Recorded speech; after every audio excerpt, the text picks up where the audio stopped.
Avec le confinement, vous avez été nombreux à découvrir les cours en ligne et les visioconférences. Les écoles spécialisées dans l'enseignement à distance, elles, fonctionnent avec ces outils depuis plusieurs années.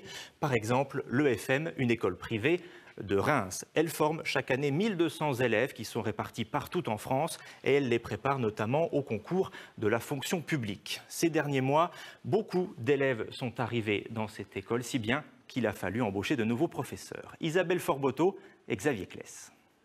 Oui, bonjour Maëva, Sarah du service pédagogique EFM Formation. Vous allez bien? Ça va et vous? Entre la référente pédagogique et l'élève, un téléphone et un lien qui se tissent à distance.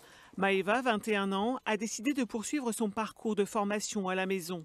Elle s'est inscrite à la préparation du concours des douanes proposé par l'école de formation à distance EFM. Je suis pas tellement scolaire.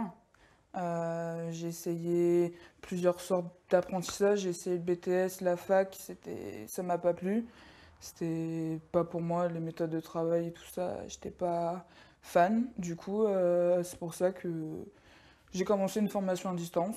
Je trouve que ça mixe un peu les deux, mais en même temps, on est quand même encadré, mais assez libre. Le nouvel emploi du temps, je souhaitais savoir s'il vous convenait et si vous aviez pu du coup commencer vos cours en ligne. Franchement, nickel. C'est exactement ce qu'il me fallait, du coup c'est bien réparti. Je sais sur quoi travailler chaque jour, donc non, c'est nickel.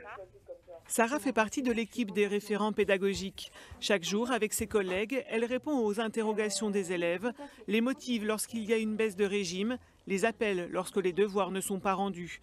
Ils sont à distance, mais très encadrants. On peut vraiment s'adapter à chacun de nos élèves, c'est-à-dire que même les élèves qui vont être plutôt réservés, timides, on a le même accompagnement pour chacun, on va les appeler, on va prendre de leurs nouvelles. Je pense que c'est peut-être plus simple pour un élève qui est plutôt réservé, par exemple, de s'exprimer lorsqu'il est tout seul au téléphone avec nous, plutôt que dans une salle de classe où parfois ça peut être plus compliqué. Ils sont pas avec moi, mais ils sont plus présents que certains profs, par exemple, en classe. Parce que des fois, avec les professeurs, ils ont tellement d'élèves que faire cas par cas, c'est compliqué, alors que là, je sais directement que si j'envoie un mail, dans la journée, elle va me répondre, quoi. Créée à Reims il y a près de 6 ans, EFM maîtrise les outils de la formation à distance. Des méthodes en perpétuelle évolution technique et pédagogique, et notamment ces derniers mois avec la crise sanitaire. Cette période a aussi ouvert la porte un peu plus à ce genre d'enseignement. Beaucoup de personnes ont pu, dans leur entourage proche, voir des personnes, des jeunes élèves par exemple, expérimenter eux-mêmes l'enseignement à distance au travers de leurs cours à l'école primaire, au collège ou au lycée.